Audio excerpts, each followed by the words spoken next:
اللهم يا فارج الهم ويا كاشف الغم فرج عنا وعن جميع المسلمين.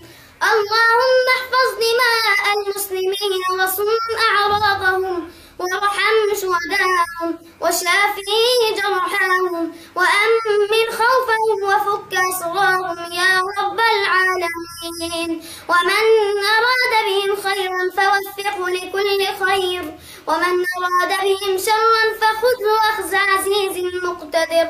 اللهم إنا نشكو إليك من مساجد هدمت ومن أعراض انتهكت ومن أطفال يتمت ومن نساء ثكلت يا الله.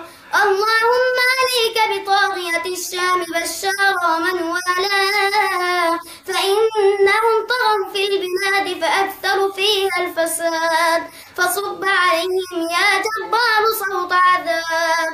اللهم زلزل الأرض من تحت أقدامهم يا رب العالمين. اللهم يا باسط الأرض ويا رافع السماء نسألك بأسمائك الحسنى أن توحد بين صفوف المجاهدين.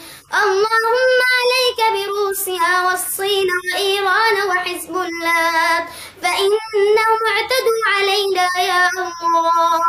اللهم لا تدع لهم طائرة تطير ولا دبابة تسير واجعلهم غنائما للمسلمين يا رب العالمين.